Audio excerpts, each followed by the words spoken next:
Hello, everyone. Good afternoon. Welcome to our Talking Head series November presentation. And we are really happy to have Cristina today, and she will deliver a presentation on helping people navigate the system or change the system. I'm really excited to hear about her research. But before we hand it into Cristina, I just wanted to mention that this meeting is recorded and it's also in like a Zoom meeting kind of mode. So you were able, as you can see, you were able to use your videos and audios, but I would just request you to mute yourself while Cristina is talking. And after her presentation, we will have a question and answer session. And then you can use your mic and ask questions, or during her presentation, if you have some questions, you can start writing down, and we will certainly look at those questions at the end of our presentation. Now I will hand over to Cristina and to your presentation. I will mute myself. Thank you. I'm going to present my research, my current research, PhD research, in which I compare the effects that asset-based and rights-based approaches have upon the well-being of communities facing disadvantage. But first, let me start with a story. This is Community One. Community One ranks high in the Scottish Index of Multiple Deprivation. To improve the situation, the community got together to take self-help solutions. They focused on developing new skills, providing community services, and enhancing community cohesion and support. They provided their own self-help solutions with the hope that by doing so, they would promote social change and enhance their well-being. And this is Community Two. Here, Community Two, community residents got together to learn about their rights to adequate housing. Their houses, mainly council-owned, had severe problems of damp, structural damage, infestation, and poor heating. They initiated political action to pressure the local government to fulfill their responsibilities and secure social rights. They arranged meetings with council members, they organized demonstrations, and worked together with other housing rights grassroots groups. They thought that if they held local authorities accountable for ensuring their rights, they would better promote social change and enhance the well-being. So how are these stories related to my own research? Well, I have worked in the field of community development for over 16 years. And in my practice, I have always faced the same question. If my work is aimed at improving the well-being of communities facing disadvantage, should I work on helping people achieve what they can improve by themselves, enhancing their social network, employability, social capital, and so on? Or should I work on helping people challenge the structures that cause disadvantage in fair systems?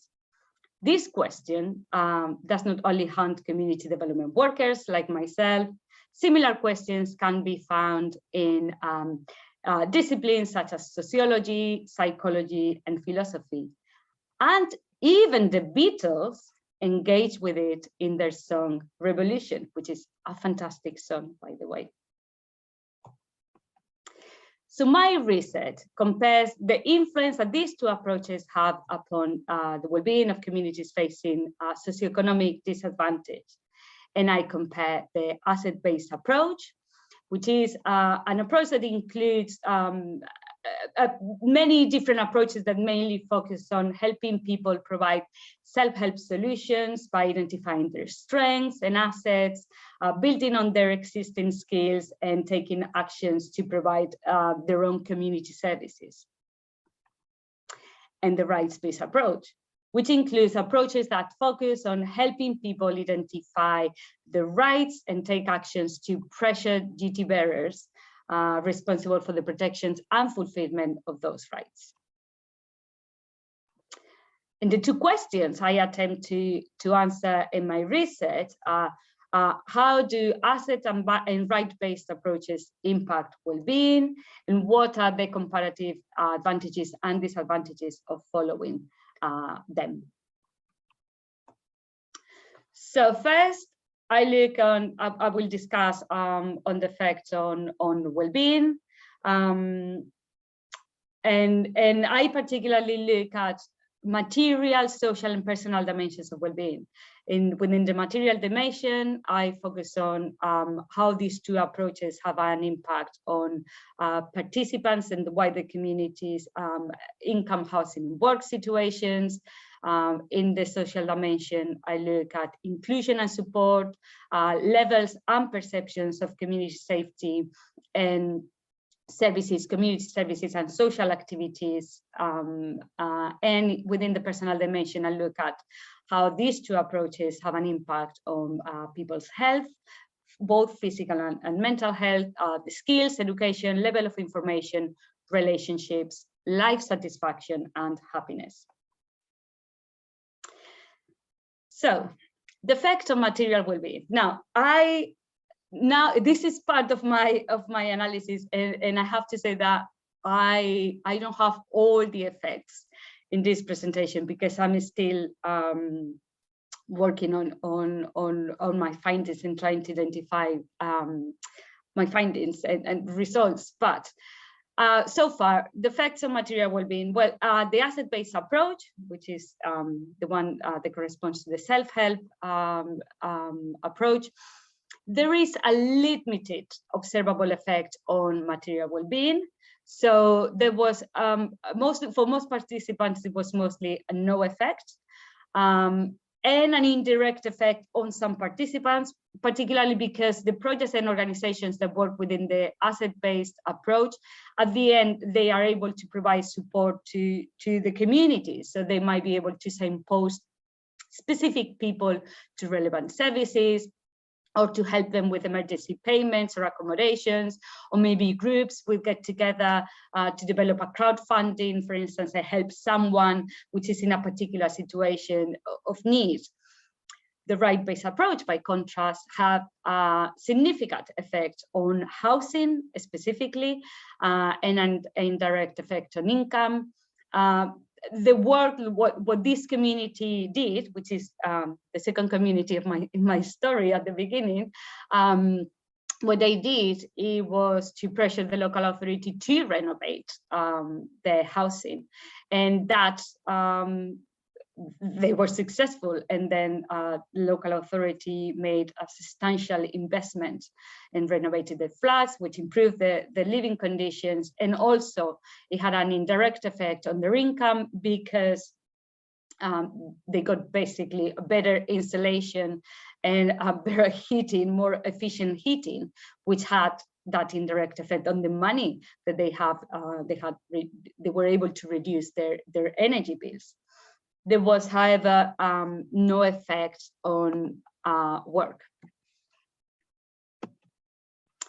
These are two quotes. For instance, with the asset-based approach, for most of the people, they kind of like, they thought, or the way that they thought is that the project had not had any effect in their own housing situation or income or work. In the right-based approach, as you can see from this other quote, it was acknowledged that the approach had in the project had this significant impact. However, something very interesting happens then when we looked at perceptions. So most of the people I interviewed within the asset-based approach had actually really positive perceptions of the project's potential impact on their material conditions.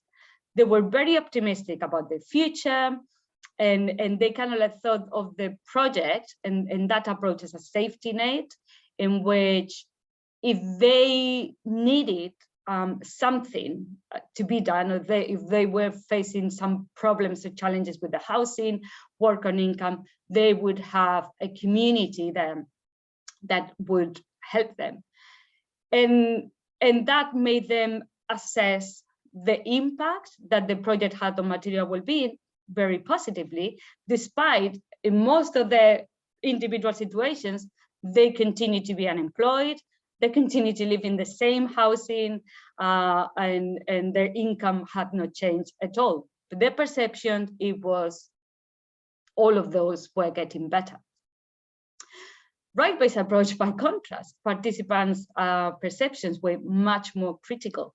So they had been successful at improving the living conditions, particularly in terms of housing, and as I said, indirectly on their income, but they felt that they had to be in this constant complaining mode. They couldn't say that all was great because they fear that if they say that things were getting better, then the council, local authority, whoever were responsible for these more structural material conditions, they would stop providing the services that they needed. And they were also aware of the limited power. So they knew that they could get together and complain, but at the end, the decisions were basically institutions had to make the decisions. So these two quotes, for instance, reflect that. One is from a participant from the AB project. We thought that he was still unemployed, but he thought that the community club that he was participating in, the approach, was helping him get that confidence and like be more prepared to go back to work. And on the other hand, we had Jane. She was a participant from the right-based approach, the right-based project, and she explained this whole thing that she felt that she has to be constantly complaining because otherwise nothing was going to get done.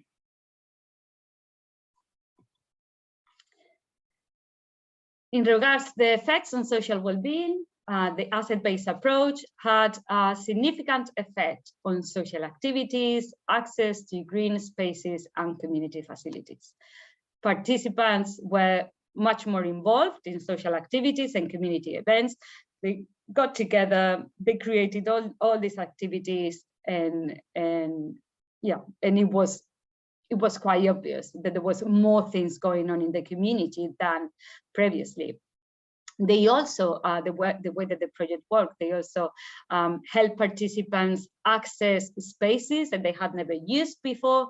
So in terms of provision, there were the same parks and there were the same community facilities. Nothing new or almost anything new was being provided, but people who didn't tend to access those spaces were now being able to access them because they just felt they had someone to go with them, or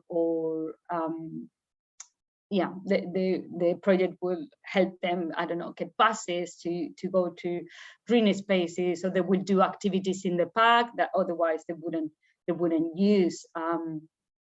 So in that sense, everyone assessed their social well-being, the asset-based approach, the effect that it had quite positively. The right-based approach had a more limited effect.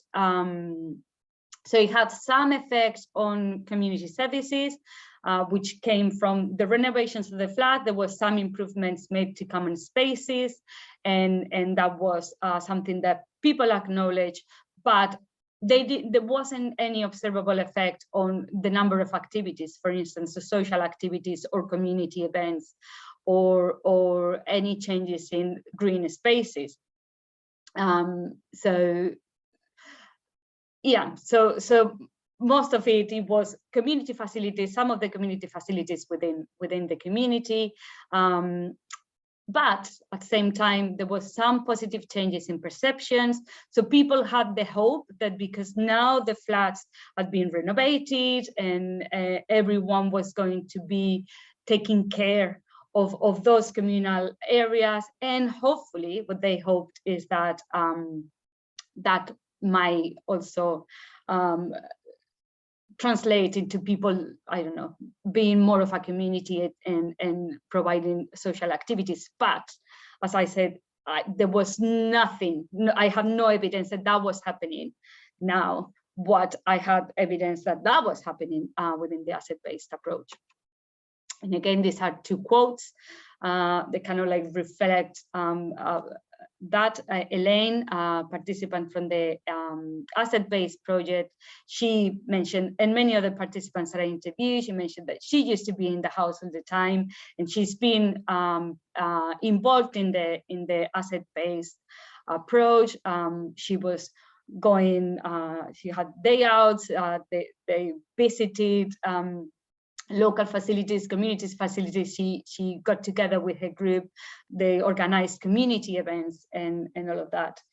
Ron, which she was a staff from the right-based approach, she kind of like reflected very well this idea that there was this hope amongst participants and staff that things were starting to change, that people were taking care of spaces that they didn't care about before. There was, for instance, some kind of like initiatives to transform to make a community garden in the context of food poverty. So there was something like that, but it was mainly a hope and a perception. I had no evidence that was being the case. And in terms of community safety, support and inclusion, well, the asset-based approach, people perceived that the community was safer, and they felt more supported, and they felt that there was more inclusion. But I found no evidence in changes in levels of community safety. The communities and people, interviewees, continue to say that they experience problems. And it was something very interesting that happened here. Most of the people involved in the community was, by standard Scottish standards, it was relatively diverse, but most of the people that engaged in this approach and in these actions were white, working class, Scottish or British residents. And so they found that support and that inclusion, but it is questionable whether that had an impact on the wider community, because minority groups in particular, they kind of like felt that they weren't able to get that level of support and inclusion. The rights-based approach, again, people that I interviewed had this perception that the community was safer, they felt safer, and there was more support and inclusion. But also happened is that conflicts, there was quite higher level of conflicts, particularly between the people who were very involved in the approach and the rest of the community. And again, I have two quotes. So for the asset-based approach, as I said, participants, despite that they felt safer, that they felt that they knew more people and that there were things more going on, they were also clear that in terms of evidence or changes in community safety, for instance, there wasn't that many. And the same with inclusion for minority groups. In the right-based approach, again, that was then acknowledged, meant that things were going great, people felt safer, more included, but tensions, and it was difficult for some people to manage those tensions. So yeah, again, there was like perceptions much more positive than what evidence suggested. And the personal dimension of well-being. So this is what I'm now working on. So what I can say is that everyone who gets involved in the asset-based approach reported improved health, levels of skills, education and information, improved relationships, and improved life satisfaction. And similarly happened with the rights-based approach. So everyone who got involved in the approach, they kind of like experienced those things in terms of health, because of the housing, living conditions had improved. So they felt that the health had also improved, particularly when they sort out problems with damp and improved their heating.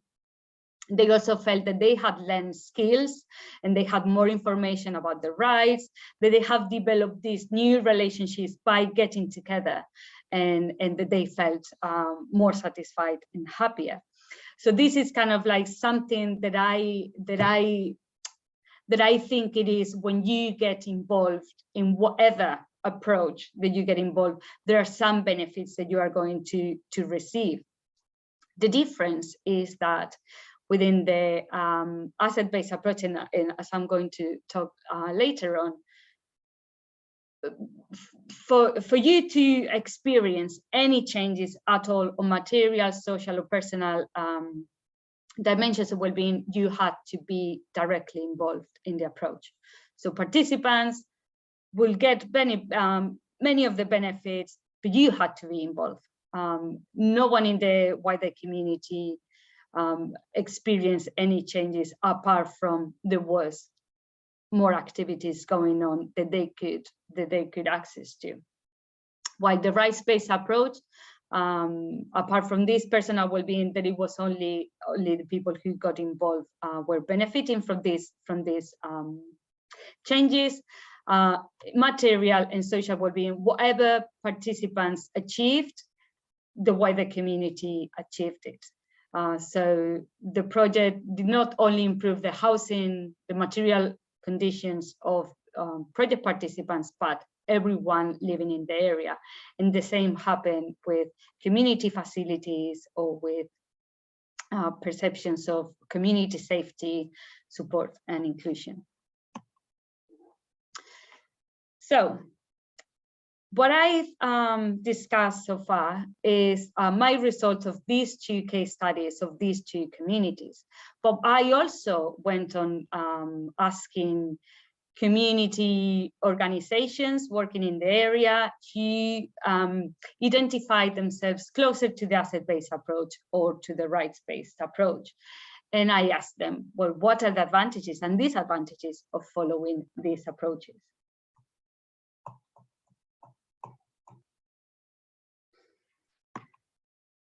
I'm going to start with the disadvantages.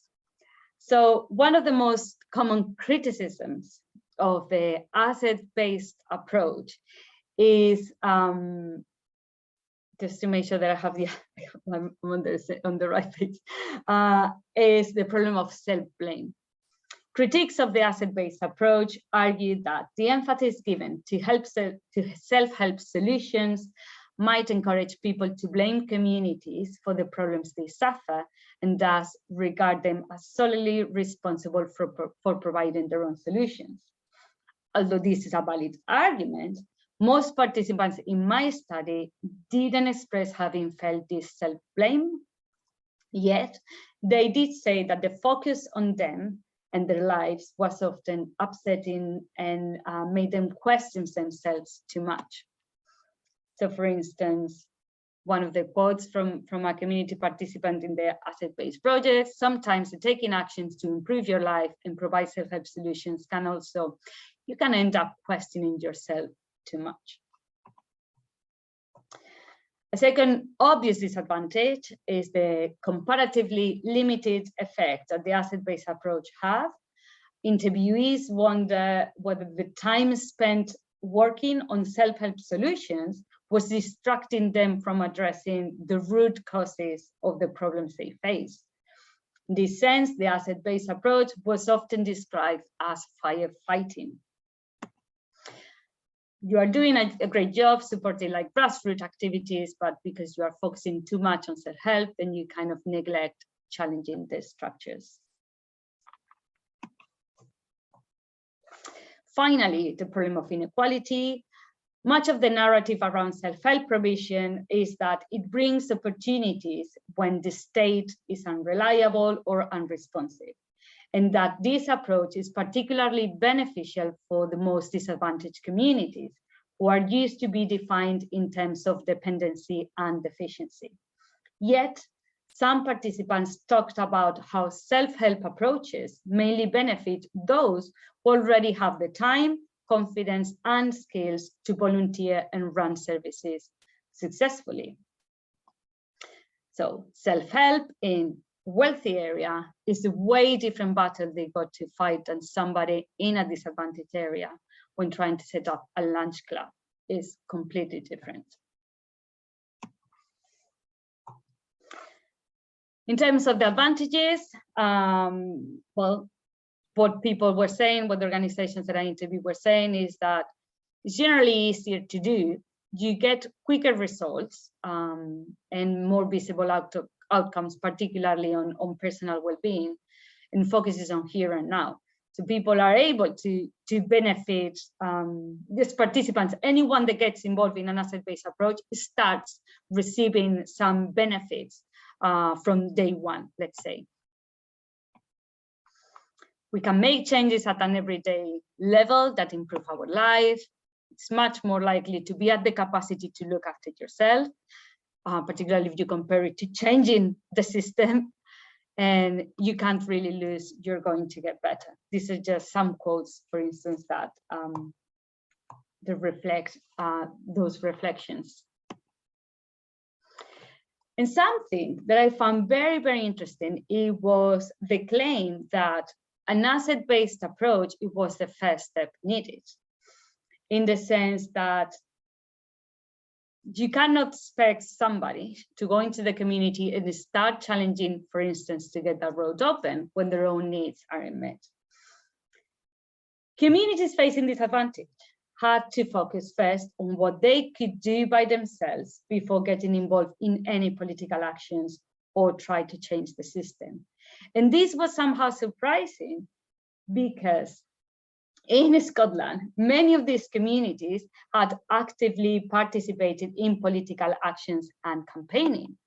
For instance, during the Scottish referendum, or to oppose the bedroom tax, or against cuts to community services. So why did many participants thought that people needed to engage first in self-help solutions before trying to challenge the system? And some possible explanations might be related to the disadvantages associated to the rights-based approach. First, the problem of the here and now. The communities and organizations, the communities that those organizations work with have pressing needs that need to be addressed right now. For many of them, changing the system takes way too long, and outcomes are not always certain, particularly when compared to those that can be achieved at an individual level. So for instance, as a member of a homelessness prevention organization said, campaigning will have a far wider effect. Actually, these people won't get the benefit of that change, and we want to help people now, not in 20 years' time. A second disadvantage was funding. Most participants expressed a fear of losing public or even private funding if they became too challenging. For some, this fear was based on their own experience.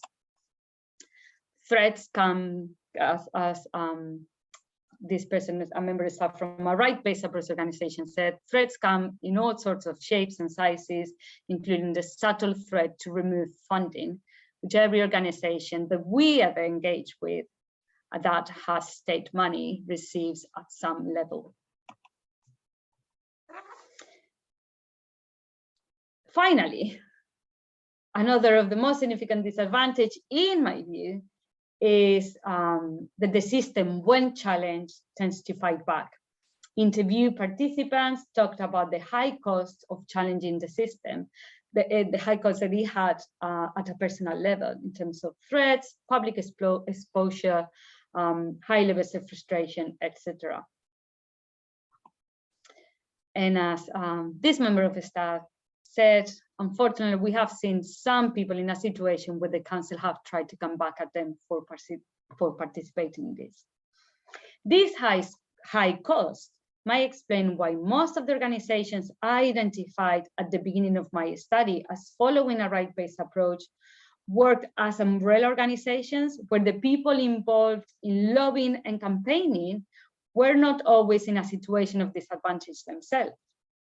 This might also explain why the right-based approach is not as popular as the asset-based approach in the practice of community organizing and development. However, those applying right-based approaches thought that this approach is the only way of making significant changes. For participants, right-based approaches, when compared to asset-based approaches, are more transformative. They liberate people from blame, and they can be very effective at producing long-lasting change. Right-based approaches, when successful, have an impact that goes beyond the people directly involved. You don't have to be a housing rights activist to benefit from changes in housing policy, for instance. However, making structural changes takes a long time, and people in here and now might never be benefited from them.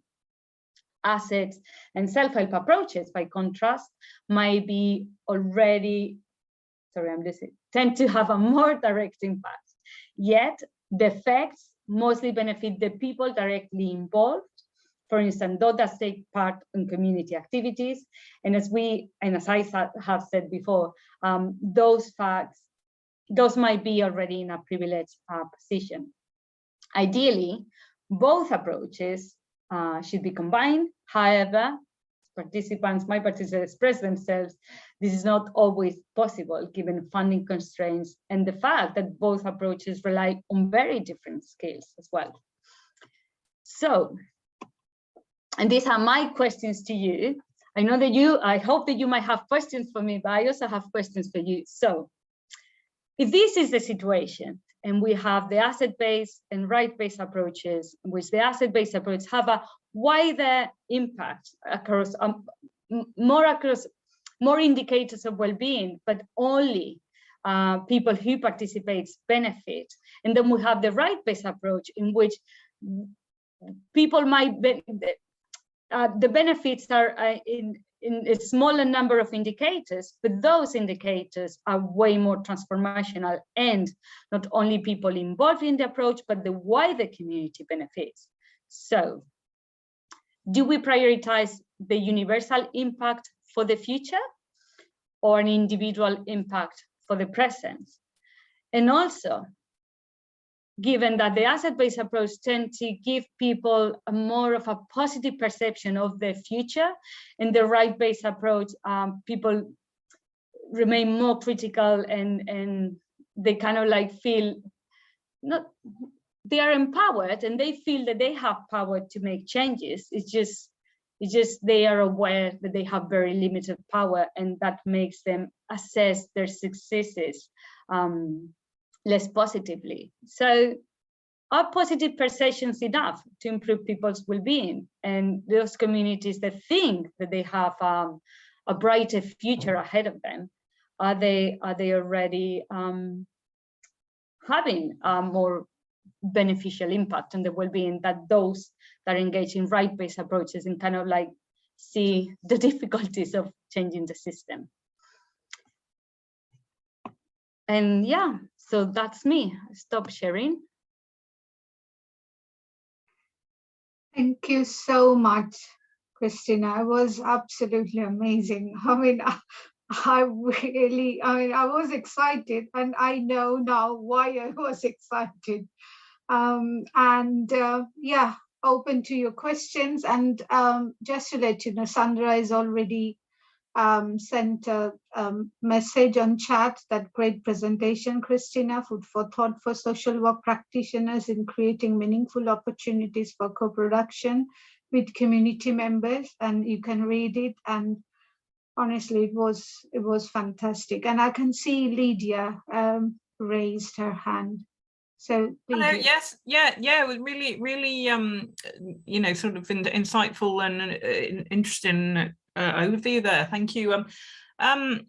I just wondered the initiatives. I mean, who was actually kind of running them? Did you actually set them up yourself, or were you the sort of community development worker involved? And Cristina, and also you made a point at one point about a kind of a negative, I think you said it was a negative effect of the assets-based approach, and that there was a focus on people's lives made them question themselves too much. I didn't really quite know what you meant there. I wondered if you could elaborate on that sort of risk.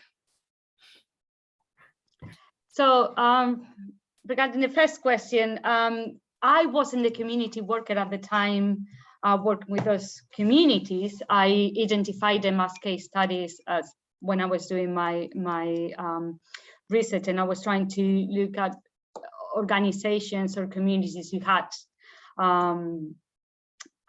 who were applying these two approaches, and they kind of like in a very pure asset-based and a pure right-based approach. And then once I identified them, I contacted them, and they were very happy to collaborate with me and participate in the research. So were they charities or local authority? So no, who kind of running the initiative? So the asset-based approach project, it was funded by philanthropic organization, and they were working in different communities across Scotland, and they had that state funding, but it was mainly a philanthropic organization. And the right-based approach, they were supported by the Scottish Human Rights Commission, but it was just a group of community residents that got together, went on, approached the Human Rights Commission, and then they kind of like developed this right-based approach to improve their housing situation. Also, they were involved with tenants organizations, and so yeah. That's an interesting point in itself, isn't it? How they were sort of initiated, in a sense, whether they were sort of self-initiated or kind of, well, it's funny by an outside organization. Yeah, it's interesting because the asset-based approach tends to always pride themselves in which are communities who initiate the actions. And in this case, it was more like a project, because at that time, asset-based approaches were very popular in Scotland. So there was a lot of funding to kind of like engage communities into an asset-based approach, while the right-based approach, it was the other way around.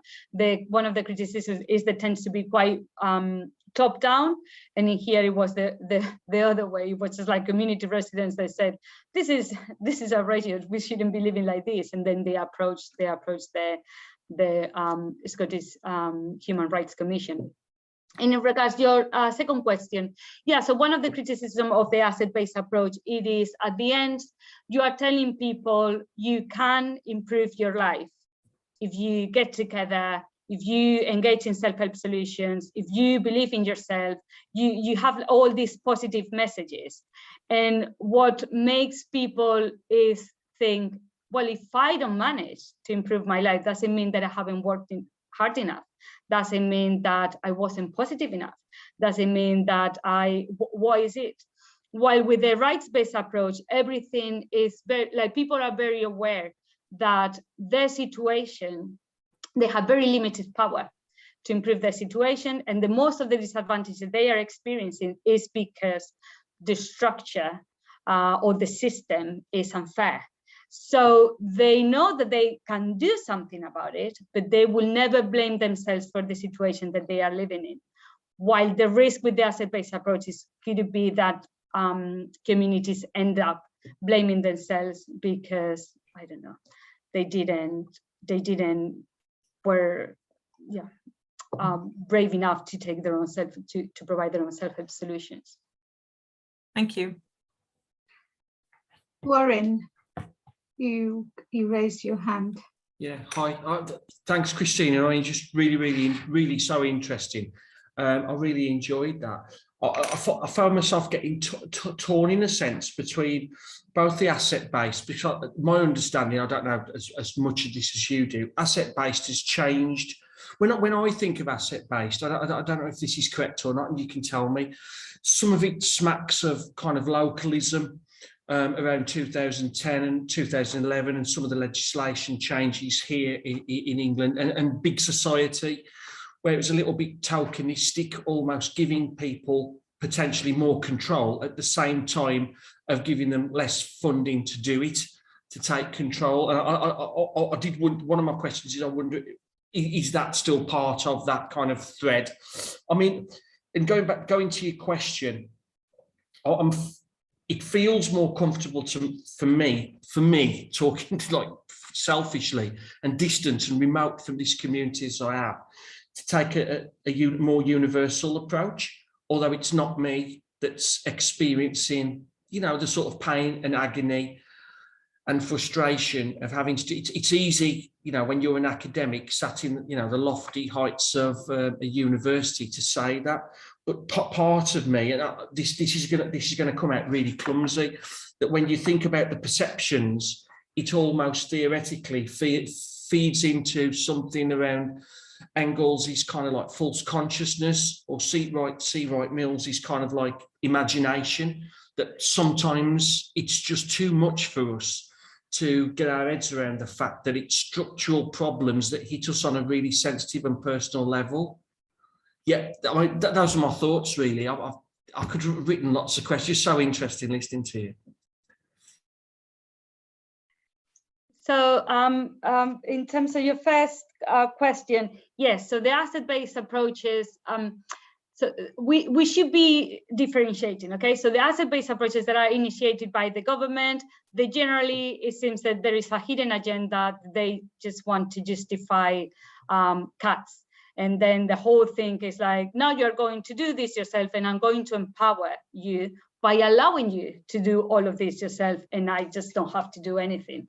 So that is true. But that doesn't mean that all asset-based approaches are like that, because there are some communities that do engage, and do engage because the government is already unresponsive. So they do say, hey, wait a second, we are going to get together in here and try to improve our situation because the government has never cared for us. And so we are going to start doing this. So in this sense, it would be unfair to think that all asset-based approaches are initiated by the government, or are kind of like a way of justifying cuts. In terms of your second question, so one of the reasons why I wanted to do this research project, it was because I feel that community development workers, organizations, everyone, third sector organizations, when we decide whether we go for one approach or the other, we think about our own ideology. I, myself, always thought that the rights-based approach is the way forward, because for me, it makes sense. And I agree with you, there is this whole thing of like, well, changing people's perceptions is just, yeah, false consciousness. But I am now living in a very privileged position. I have a job, I have a house. If I am living in that community, and if I was part of that community, and the government is really being unresponsive, then I don't know whether, and that's why I wanted to do this project, because I feel like organizations tend to prioritize one approach or the other based on their own intuitions of what we should be doing, or in their own ideology, or thoughts of changes happen first at the level of the individual, or changes happen first at the level of policy. And what I wanted to investigate is like, well, what's the impact on the communities themselves, and to what extent communities are able to improve their well-being. And if you look at that, then it's not an obvious winner. The asset-based approach has strengths, and the right-based approach has strengths. And for me, it would be like the asset-based approach is able to help more and quickly, and quicker communities and the people that participate. While the rights-based approach might take more time, but it has a more universal effect. And it's very difficult to assess which one then is better.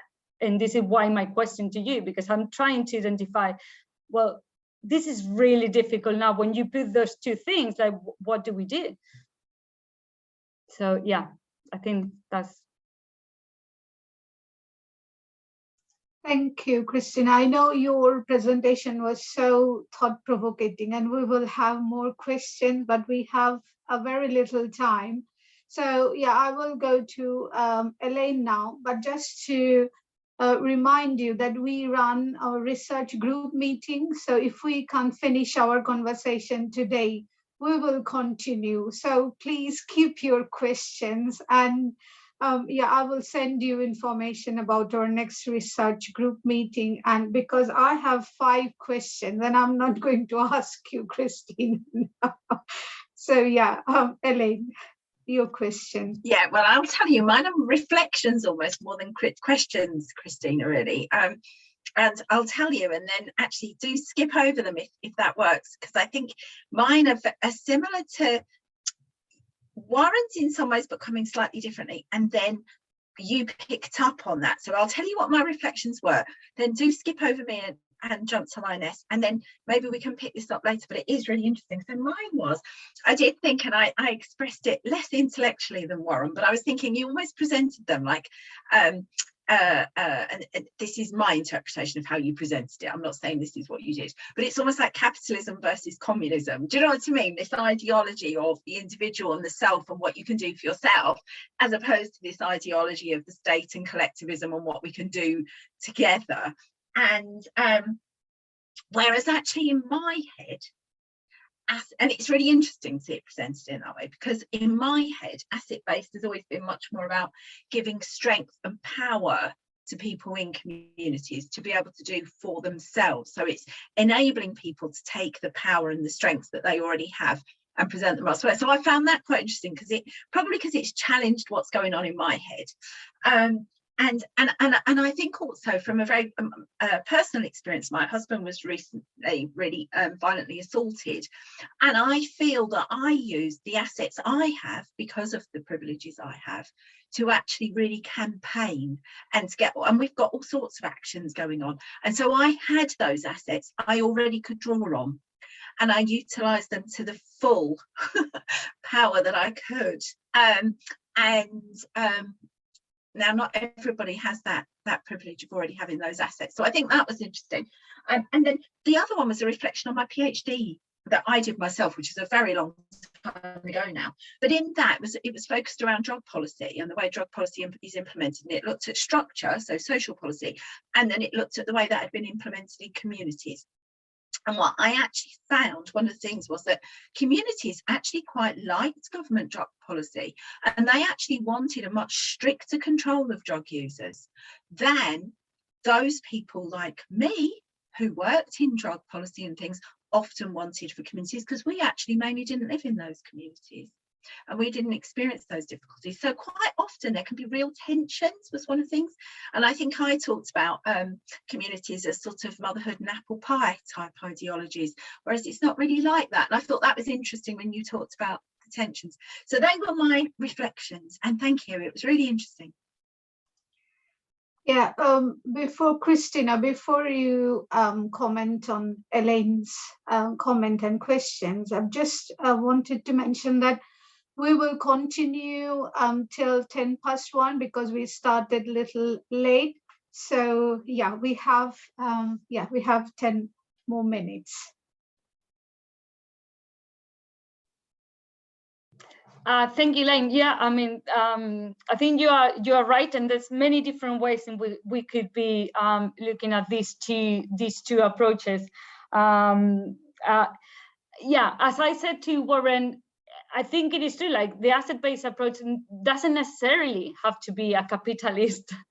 is that governments have used it as in that way, and they have had that hidden agenda. That shouldn't mean that every time that communities engage in self-help actions is capitalist. I mean, the best examples are like anarchist groups in many different countries, in which they go into doing their own stuff. They don't rely on the state, and they are the least capitalist groups I've ever met. And so yeah, we shouldn't be seeing asset-based approaches this we shouldn't be seeing asset-based approach only what is the narrative on government kind of like discourse, but is more like about communities, them taking their own actions, and that obviously, is using their own power to make the changes that they want to make, and it's completely legitimate to do that. And in terms of something very interesting that you said as well, it is you were saying, well, I use my privilege to campaign, which is a very right-based kind of like, and so another of the reflection that comes in my research is I can't really talk about all the things that appear, all the results. It is when communities engage in asset-based approach, they are making changes at more universal level, but they are also receiving all the force from the state. So the local authority, for instance, there were some of these residents that were being threatened with evictions. They had there was high levels of conflict between them because the approach is much more adversarial and puts everyone in a more antagonistic kind of like. So to be fair, should communities who are already experiencing disadvantage and their lives is already very difficult should be the ones also that they have to campaign and change the system for all of us? Or should be people which are more privileged, the ones who should be taking more lead in right-based approaches, and maybe allow communities to do the most nicer route, which is the asset-based approach, in which they get together. So it's always like these different ways of looking at these two approaches will lead us to different conclusions. And this is one, I think one of the biggest disappointments for me during my research is that I was so keen to find the solution, like to find the answer, like this is the right base, this is the right approach, this is what we should be doing. And everything that I got from doing this research is like, oh, this is very complicated, and it depends on the community, it depends on the responses of the state. Scotland, for instance, is now a very responsive government, so the right-based approach works perfectly because they're actually making those changes. But if you have another government which is less socially progressive, it might be that your only choice and your only option is to do the asset-based approach. So that's the only thing that you can do. Thanks, Cristina. Last question I will take from Lydis. Thank you very much. I appreciate that. And thanks, Cristina, for really presenting that very food for thought presentation. I love the way you did the compare and contrast in terms of asset-based approach versus the rights-based approach. And also you mentioned, obviously, there were a lot of advantages and disadvantages. Now, when you spoke about limited observable effect on the asset-based approach and the non-observable effect on the rights-based approach. Now, was that the interpretation from you as a researcher or that from the community as well? Were they aware of those findings? That's a great question. So it varies. So it was obviously all was my interpretation, but I was asking people, for instance, I was asking them, what do you think was the impact that the asset-based approach, this project has had on your material living conditions, so your housing? And they would say, oh, massive effect. It's really positive. And then I would say, okay, explain to me, what is this massive effect? And then they would say, well, I know they help people. I know they are able to help you get emergency accommodation. And then I will ask them, well, has your housing situation changed? And they would say no. So in that sense is when I was getting, okay, so there are two different things in here. One is, what's the impact that it has had in your life? And what do you think? What's your perception of the impact that this approach is having in your living conditions. And for them, and this is a fair, I mean, I don't want to say that the asset-based approach it wasn't valuable, because it made them feel safer. And sometimes you feel your housing conditions, for instance, have improved if you just feel safer. You just feel that if you are going to face a problem, there's going to be someone that is going to help you out. So it might be that your housing hasn't improved, or your work conditions, or your income, but you felt there was a safety net there. And that was their perceptions of it being positive. And then if you compare it to the right-based approach, it was the other way around. I was saying, okay, so what do you have achieved? And they, oh, it's amazing. We renewed our flats, and it's just like all these changes, and now my health is better. And they were able to give me evidence, but then they would be not very optimistic about it. They would be like, but we have to be constantly complaining, and this is just, and our lives are not. So it's just like the perception is as if they kind of like felt that they had to be more negative, because otherwise the government or the local authority is going to ignore them or go back to ignoring them. Thank you very much. Cristina, last question from Lydia. She actually wrote on the chat that, do you think education-based approaches are part of the answer then, at least at a starting point, as a starting point? So I would need first to know, what do you mean by education-based approaches, Lydia?